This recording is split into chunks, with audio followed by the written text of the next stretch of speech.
तुझसे एक बात कहूँ? तू किसी से कहेगी तो नहीं ना? ठीक है, मैं वचन देती हूँ। चल अब बता। मैं ना पेतुराज के बेटे विट्ठल से शादी करना चाहती हूँ और वो भी मुझसे जल्दी से जल्दी शादी करना चाहता है। देखो, ये अमीर लोग हमारे पीछे ऐसे ही पड़ते रहते हैं, लेकिन इसमें कोई नेकी की बात नहीं है। तुम इन पर यकीन मत करो। कितने दिनों तो कैसे ही गरीबी में जीना पड़ेगा मुझे बताओ। अगर मेरी शादी अमीर लड़की से हो जाती है तो उसके बाद मैं भी तो अमीर बन जाऊंगी ना। यानी कि तुझे शादी से ज्यादा अमीर बनने में दिलचस्पी है। देख, मैं तुझे साफ साफ बता रही हूँ कि ये बिल्कुल भी अच्छी बात नहीं है। इस तरह वो लोग बात करते हुए आगे बढ़ रहे थे। उसी राज्य के राजा विक्रमसेन भेष बदल कर देशाटन करते समय उसी तरफ आ रहे थे। आह, कितनी सुंदर लड़की है। इतनी सौंदर्य राशि को तो आज तक मैंने कहीं भी नहीं देखा था। इसके माँ बाप का पता लगाकर इससे शादी करने की बात उनसे कर सकता हूँ। उसके अगले दिन सुबह जया के पिता को महाराज राजधानी के लिए बुलाते हैं। देखिए, आपकी लड़की तो बेहद सौंदर्यशाली है। मुझे आपकी बेटी बहुत पसंद आई। अगर आपको कोई एतराज नहीं है तो मैं आपकी बेटी से शादी करना चाहता हूँ। ये मैं क्या सुन रहा हूँ? ये सच है या सपना? आप जैसे महाराज मेरी बेटी से शादी करेंगे, ये मेरा सौभाग्य है। तो देर कैसी, जल्द ही एक शुभ मुहूर्त निकाल के शादी पक्की कर लीजिए। मगर मुझसे शादी करने के लिए तुम्हारी बेटी राजी होगी? मेरी बेटी मेरी बात कभी नहीं टालेगी। मैं जो कहता हूँ वही करती है। एक शुभ मुहूर्त देख लीजिए, बात तय हुई। जल्द ही उसकी बेटी महाराज की रानी बनने वाली है, ऐसा सोचते हुए वो घर आता है और घर आकर सारी बात अपनी बेटी को बताता है। देखो बेटी, ये तो तुम्हारा सौभाग्य है कि साक्षात इस देश के महाराज विक्रमसेन तुमसे शादी करने के लिए राजी हुए। सच में तुम बड़ी भाग्यवान हो। बोलो बेटी, ये शादी तुम्हें मंजूर है? इस राज्य के राजा मुझसे शादी करना चाहते हैं, तो फिर मैं क्यों मना करूंगी भला? पिताजी, मुझे ये शादी मंजूर है। तो देर किस बात की, मैं जाता हूँ, पंडित जी से शुभ मुहूर्त निकलवा लेता हूँ। इसके अगले दिन पानी लेने के लिए जब जया तालाब किनारे नहीं आई तो उसके ना आने की वजह पता करने के लिए उसकी सहेली शोभा उसके घर जाती है। क्या बात है जया, आज तुम पानी लेने के लिए तालाब किनारे नहीं आई, क्या हुआ? आज से मेरी बेटी पानी लाने के लिए नहीं जाएगी। पता है, वो इस देश की रानी बनने वाली है। काका, आप जरा नीचे ही रहो, आप तो आकाश में उड़ने लगी।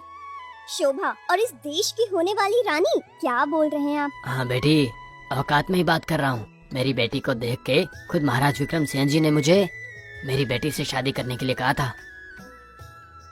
जया, काका जो बोल रहे वो सच है क्या? सच में महाराज तुमसे शादी करना चाहते हैं? हाँ शोभा, महाराज ने पिताजी से मेरी शादी के लिए कहा और ये बात बिल्कुल सच है। तो फिर तूने क्या कहा? तूने तो हाँ नहीं किया ना शादी के लिए। क्यों नहीं करूँगी हाँ? कैसी बातें कर रही तुम? अगर मैं देश की भावी रानी बन जाऊंगी तो इसके लिए मना कौन करेगा? लेकिन तू तो 2 दिन पहले विट्ठल से शादी करने के लिए उतावली हो रही थी, उसका क्या हुआ?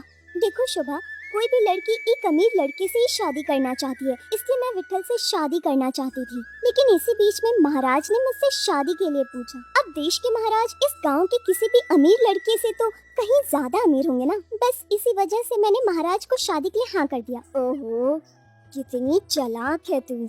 महाराज के सामने विट्ठल कुछ नहीं दिख रहा है ना? तुम्हारी तो सोच ही गलत है। देख, एक बार फिर से सोच ले, बाद में पछताना मत। इसमें सोचने वाली क्या बात है शोभा? कुछ दिनों में हमारी शादी की तारीख भी आने वाली है। इस तरह एक शुभ मुहूर्त देखकर जया की शादी देश के महाराज से धूमधाम से करवा दी जाती है। जया से महाराज विक्रम बहुत ही प्यार करते थे और वो उसकी सारी ख्वाहिशों को पूरा करते थे। इस तरह एक दिन जया की सहेली शोभा जया को देखने आती है। जया, तुम यहाँ पर सारे सुख भोग कर खुश हो, लेकिन वहाँ पर विट्ठल तुम्हारी याद में पागल हो रहा है। वो बहुत ही ज्यादा दुखी है तुम्हारी याद में। अगर वो दुखी है तो मैं क्या कर सकती हूँ? देखो, मैं कितनी ज्यादा खुश हूँ यहाँ पर। अगर मैंने उससे शादी कर ली होती तो क्या मैं ये सारे सुख भोग पाती? वो भी तो किसी लड़की से शादी करके अपना घर बसा सकता है, तो उसे दुखी होने की क्या जरूरत है? मुझे याद करके आंसू बहाने का क्या फायदा? कितनी आसानी से कह रही है जया तू। एक दिन था जब तू उससे शादी करने के लिए तरसती थी और अब? ये सारी बातें महाराज चुपके से सुन रहे थे। उन्हें बहुत गुस्सा आता है। ये क्या है? तुमने पहले एक आदमी से प्यार करके उसको धोखा दिया था क्या? और अब मुझसे शादी करके मुझे भी धोखा दे रही हो? आप जरा मेरी बात तो सुनिए महाराज। अब तुम्हें कुछ भी बोलने की जरूरत नहीं है। तुम जैसे औरत पर यकीन करना मेरी ही गलती थी। सैनिकों, अभी इस औरत को बंदी बनाकर कल सुबह तक फांसी दे दो। मुझे क्षमा कर दीजिए महाराज। तुम्हें देख के पूरी औरत जात से विश्वास उठ गया। अब तुम्हें एक पल के लिए भी मेरी आंखों के सामने मत खड़ी रहो। सेन को ले जाओ इसे। इसके अगले ही दिन सुबह जया को फांसी दे दी जाती है। तब से महाराज विक्रम को औरतों से द्वेष हो जाता है। एक दिन की बात है। देखिए महामंत्री जी, मेरी शादी करने की इच्छा है, मगर मैं जिस भी लड़की से शादी करूंगा अगले ही दिन उसको फांसी दे दूंगा। मैं कल ही शादी करने के लिए उत्सुक हूँ। अब से मैं रोज एक लड़की से शादी करूंगा, ये मेरा निर्णय है। हर रोज एक नई शादी, ये कैसे संभव होगा महाराज? और तो और इस बात को जानने के बाद आपको कौन अपनी लड़की देने के लिए आगे आएगा? जरा सोचिए आप, ये मुमकिन नहीं है। मुझे कुछ भी पता नहीं है महामंत्री, ये मेरा आदेश है। इसको धिक्कारने वाले को फांसी दे दिया जाएगा। आप जाके तुरंत मेरी शादी की तैयारियां करो। इसके बाद महाराज विक्रम हर रोज एक लड़की से शादी करते हैं और अगले दिन उस लड़की को फांसी पर लटका देते हैं। इस वजह से उस राज्य में रहने वाली सारी लड़की बहुत डर जाती है। हे भगवान, मुझे तो उन लोगों को देख के तरस आ रहा है। कितनी उम्मीद से राजमहल में आने वाले नए नवेले दुल्हनों को ये दुष्ट और क्रूर महाराज विक्रम निर्दयी होकर फांसी की सजा दे रहा है। हे भगवान, इनकी रक्षा करने वाला कोई नहीं है क्या? पिताजी, आप चिंता मत कीजिए। इस दुरागत को रोकने के लिए मेरे पास एक बहुत ही बढ़िया उपाय है, लेकिन उसके लिए मुझे आपकी अनुमति चाहिए। मैं सारी लड़कियों को ऐसे मरते हुए नहीं देख सकती पिताजी। तुम्हारे पास महाराज विक्रम के शिकंजे में फंसने वाली लड़कियों के लिए कोई उपाय है? जी हाँ पिताजी, लेकिन उनको बचाने के लिए मुझे उनसे एक बार शादी तो करनी ही पड़ेगी ना पिताजी। क्या बोल रही हो बिटिया?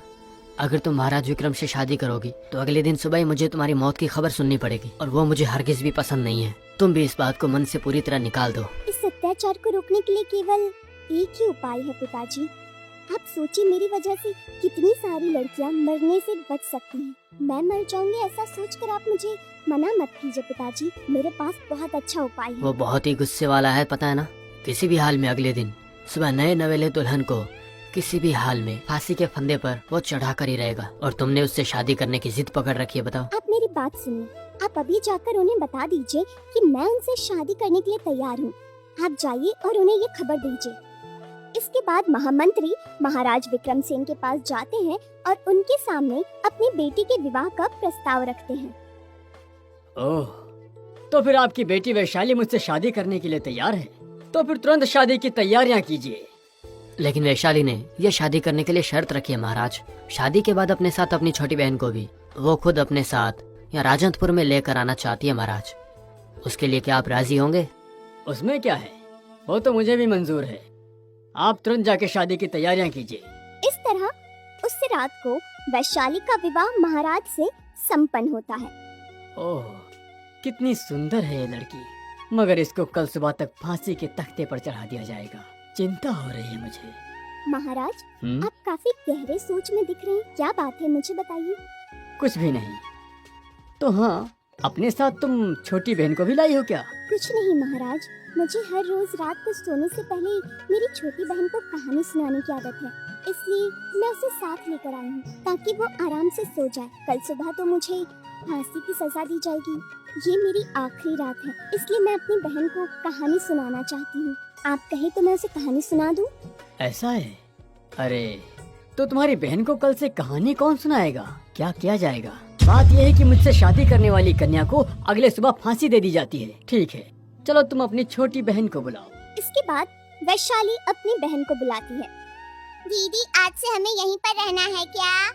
हाँ गुड़िया, आज से हम यहीं पर रहेंगे और मैं तुम्हें यहीं पर हर रोज कहानी सुनाने आया करूँगी। हे भगवान, इसकी तो कल सुबह फांसी होने वाली है। उसके बाद ये छोटी लड़की अपनी बहन के लिए कितना रोएगी बेचारी। परंतु मैं कुछ भी नहीं कर सकता इस विषय में। चलो ठीक है, मैं तुम्हें एक अच्छी सी कहानी सुनाती हूँ और उसके बाद तुम सो जाना। इसके बाद वैशाली कहानी सुनाती है। विघ्नपुर नाम के एक गांव में एक व्यापारी रहता था। वो बहुत ही अच्छा आदमी था और साथ ही बहुत ही अच्छा व्यापारी भी। इस बार मुझे लौट कर आने में 6 महीने लगेंगे। मैंने जहाज पर काफी सामान चढ़ाया है, तो मेरे लौट के आने तक तुम खुद का और हमारे बच्चों का ध्यान रखना।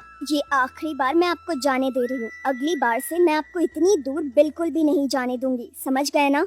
मैंने वादा किया था ना कि ये मेरा आखिरी सफर है। लौट के आने के बाद दोबारा ऐसी यात्रा नहीं करूँगा। आपके सही सलामत और सुरक्षित वापस आने के लिए मैं प्रार्थना करूंगी। इसके बाद वो व्यापारी समुद्र पार करके दूसरे शहर पहुंच जाता है और वहां पर अपना व्यापार करता है और उसे वहां पर बहुत ज्यादा लाभ होता है। तो फिर अब तुम ये व्यापार छोड़ने का निर्णय ले रहे हो। इतने लाभजनक व्यापार को आखिर तुम क्यों छोड़ रहे हो? मैं अब मेरे परिवार के साथ आराम से जीना चाहता हूँ। मैं अपने ही गांव में छोटा सा व्यापार शुरू करके वहीं पर बसने का निर्णय ले चुका हूँ। तुम जैसे ईमानदार व्यापारी को मैंने आज तक नहीं देखा है। अधिक लाभ कमाने के लिए कोशिश नहीं करते हो और बहुत ही सस्ते में सामान भी बेच देते हो। अब जब तुम आखिरकार यहाँ से चले जाओगे तो मुझे बहुत ही दुख होगा। आप जैसे लोग यहाँ पर हैं तो इतने दिनों तक इस व्यापार को अच्छी तरह से संभाल सका था। मैं कल जा रहा हूँ। ये लो, मैं तुम्हारे लिए आम लेकर आया हूँ। तुम इसे रास्ते में जाते वक्त खा लेना और अपना ध्यान रखना। धन्यवाद मित्र। आप जैसे मित्रों को मिल नहीं पाऊंगा इसका दुख है मुझे, मगर क्या करूं। मैंने बीवी को वचन दे रखा है, जब भी मेरे शहर में आओ तो मेरे घर जरूर आना। इसके बाद व्यापारी अपने पास जो भी सामान था वो सब बेचकर उनसे मिलने वाले पैसों को लेकर वापस जाने लगता है। नाविक 4 दिनों के सफर के बाद आराम करने के लिए एक द्वीप के पास जहाज को रोकता है। ये जहाज यहाँ पर एक दिन के लिए रुकेगा। अगर आपको पसंद है तो नीचे उतर के आप जाके सुंदर प्रदेश को देख सकते हो। आहा, कितना सुंदर नजारा है। एक बड़ा सा पेड़, उसके पास छोटा सा तालाब। कितनी सुंदर जगह है ये।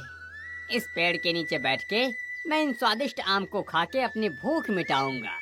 इस तरह व्यापारी आम खाने के बाद उसमें निकलने वाले गुठली को बगल में फेंक देते हैं और एक व्यापारी आम खाने के बाद बगल के तालाब में स्नान करने के लिए जाता है। और उसके बाद जहाज को चलने में तो अभी थोड़ा समय बचा है, मगर यहाँ से जाने का मन ही नहीं कर रहा है। क्या ही करूं, जाना तो पड़ेगा ही। कहाँ जाओगे मूर्ख मानव? अब तो तुझे यहीं पे मरना पड़ेगा। हाँ? कौन हो आप? कौन बोल रहे हो? मुझे तो कोई भी दिखाई नहीं दे रहा है।